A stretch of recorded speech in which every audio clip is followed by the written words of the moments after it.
Live TV, सच सबसे आगे।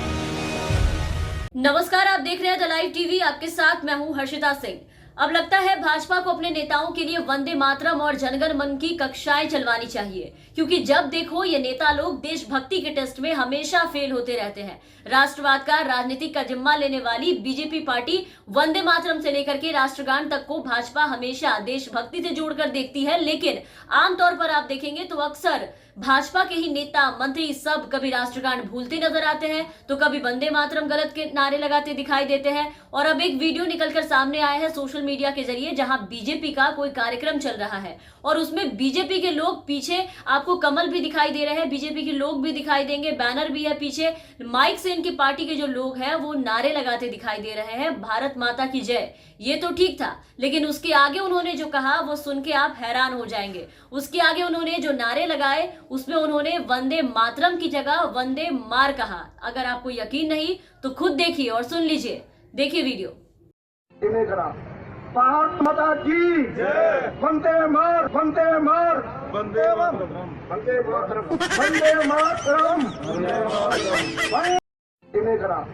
भारत माता की जय, वंदे मार, वंदे मातरम, वंदे मातरम, वंदे मातरम, वंदे मातरम। तो सुना आपने, इनके नारे को वंदे मातरम नहीं वंदे मार, बाद में दूसरे को आके माइक संभालना पड़ा। मतलब कमाल है। खुद को सबसे बड़े देशभक्त मानने और बोलने वाली पार्टी यानी कि बीजेपी पार्टी के नेता, मंत्री, कार्यकर्ता, विधायक सब कभी कोई राष्ट्रगान भूल जाते हैं, तो कभी गलत गा देते हैं, कभी वंदे मार के नारे लगा देते हैं ऐसे स्टेज पे चढ़कर। ऐसे ही पिछले दिनों एक वीडियो सामने आया था गाजियाबाद का। वहां गाजियाबाद से शपथ ग्रहण समारोह के दौरान एक नजारा ऐसा देखने को मिला, जब राष्ट्रगान चल रहा था तो राष्ट्रगान के प्रति सम्मान की भावना ना दिखाने पर कांग्रेस के एक नेता ने भाजपा के नेता को झड़क दिया था। गलती भाजपा के नेता की थी, इसलिए वो भी चुपचाप वहां से खिसक लिए। तो हुआ ये था कि शपथ ग्रहण समारोह के बाद जब राष्ट्रगान वहां पर शुरू हुआ तो सभी मौजूद लोग वहां सावधान की मुद्रा में खड़े हो गए, राष्ट्रगान के सम्मान में जैसे हम खड़े होते हैं उसी तरीके से। लेकिन इसी दौरान एक भाजपा के नेता वहां अपने मोबाइल फोन से सेल्फी लेने में बिजी थे, राष्ट्रगान जब हो रहा था तब, और बात भी कर रहे थे। राष्ट्रगान शुरू होते ही जब वो नहीं माने तो वहां जो मौजूद एक कांग्रेसी नेता थे उन्होंने उनका कंधा पकड़कर उन्हें झड़क दिया और वो वहां से चुपचाप खिसक लिए भाजपा के नेता। और ये तो कुछ भी नहीं था, ऐसा एक बीजेपी कार्यकर्ता से जब पूछा गया मध्य प्रदेश में कि वंदे मातरम कब लिखा गया और किसने लिखा, तो वो इसका जवाब नहीं दे पाए। सन्नाटा छा गया उनके सामने सवाल सुनने के बाद। और इतना ही नहीं, जब उनसे पूछा गया कि वंदे मातरम राष्ट्रगीत है या राष्ट्रगान, तो वंदे मातरम को राष्ट्रगान कहने लगे। और हद तो तब हो गई जब इनसे कहा गया कि जरा 2 लाइन गा के सुनाइए, तो वो इतना भी नहीं गा पाए। इन्हें पता नहीं कि राष्ट्रगीत क्या होता है और राष्ट्रगान क्या है। वो शख्स थे भाजपा के प्रवक्ता सुनील जैन। देखिए वो वीडियो है हमारे पास, आपको दिखाना चाहेंगे, खुद देखिए आप एक बार वो वीडियो। पूरा नाम बताइए। वंदे मातरम कब लिखा गया तो कुछ मालूम नहीं, इसकी जानकारी नहीं है। वंदे मातरम राष्ट्रगीत है, राष्ट्रगान है? राष्ट्रगान, और थोड़ा सा गा के क्योंकि ये राष्ट्रगान होता है और एक बार ही गाया जाता है, मतलब बार बार उसको मतलब दर्शाना भी ठीक नहीं है, क्योंकि राष्ट्र के प्रति हमारा सम्मान होता है और एक ही बार वैसे गाया जाता है। और थोड़ा सा गा के क्योंकि ये राष्ट्र। तो देखा आपने, ऐसे ऐसे तो महान देशभक्त लोग हैं बीजेपी पार्टी में, सबसे बड़े और सबसे सच्चे देशभक्त, जिन्हें राष्ट्रगान और राष्ट्रगीत के बीच का फर्क ही नहीं मालूम।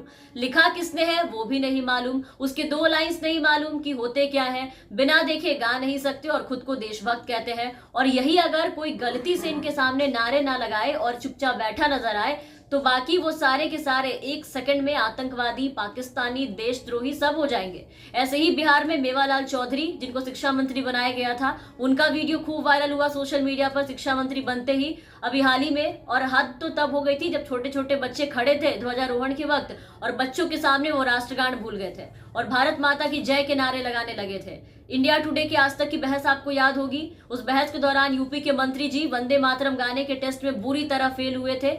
पसीने बहाकर भी 2 लाइन ना गा सके वो। राहुल कंवल से 10 मिनट तक हील हुज्जत होने के बाद मंत्री जी बिना गाए जान बची तो लाखों पाए वाले हाल में इस अंदाज में वहां से चुपचाप रुखसत हुए थे। मेरी बात सुनिए, मैं क्या कह रहा हूँ, हिम्मत से कहना चाहिए कि राष्ट्रीय गीत गाएंगे, वंदे मातरम गाएंगे, और इस देश में रह के हमें राष्ट्रीय गीत, हमें इस मतलब राष्ट्रीय गान हमें गाने में फक्र होना चाहिए। अच्छा औलख साहब, आपको आता है पूरा वंदे मातरम? आप गा के हमें सुना सकते हैं। वो कहते हैं बहुत कठिन है, बहुतों को नहीं आता। मैं कह रहा हूँ आ जाए, नहीं मैं नहीं, समझा देता हूँ। मैं कह रहा हूँ अभी समझे समझा नहीं? दीजिए, सुना दीजिए एक बार उनको। पहले उनको तो विश्वास नहीं हो रहा है, एक बार कह रहे हैं सुना दीजिए।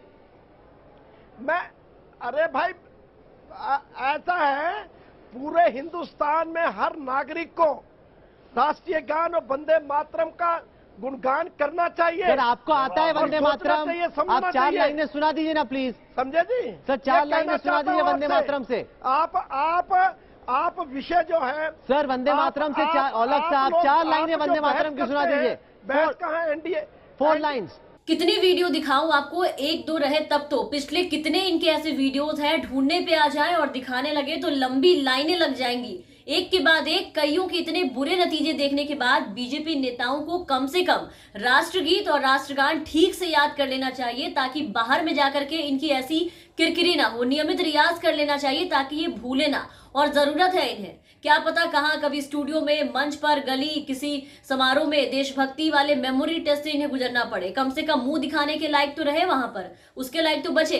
अब भाजपा को अपने नेताओं के लिए वंदे मातरम और जनगण मन की कक्षाएं चलवानी चाहिए। जैसा कि मैंने शुरुआत में कहा, जब देखो ये नेता लोग देशभक्ति के टेस्ट में हर जगह फेल होते दिखाई देते हैं, किरकिरी करवाते हैं। इन्हें तो पार्टी में शामिल करने से पहले ही टेस्ट लेना चाहिए कि भैया आपको कुछ आए चाहे ना, लेकिन राष्ट्रगान या राष्ट्रगीत तो आपको आना ही चाहिए। ऐसा अगर पहले ही कर लेते तो कम से कम इतनी किरकिरी होने से तो ये बच जाते। इसमें गंभीरता से विचार करना चाहिए पार्टी को, क्योंकि बीजेपी पार्टी खुद को सबसे बड़ा देशभक्त मानती है। इनके नेता मंत्री सबसे ज्यादा देशभक्ति का जो राग है वो अलापते हैं, लेकिन खुद ही हर बार अपनी किरकिरी करवाते हैं और हर बार हर टेस्ट में देशभक्ति जहां साबित करने की बारी आती है वहां फेल हो जाते हैं। तो फिलहाल के लिए इस वीडियो में बस इतना ही। आप बने रहे हमारे साथ। अगर आपने अब तक हमारे चैनल को सब्सक्राइब नहीं किया है तो जरूर सब्सक्राइब कर ले, साथ ही बेल आइकन जरूर दबाएं ताकि हमारी हर अपडेट्स आप तक पहुंचती रहे। और अगर आप हमारे ये वीडियो हमारे फेसबुक पेज पर देख रहे हैं तो हमारे फेसबुक पेज को जरूर फॉलो करें। धन्यवाद।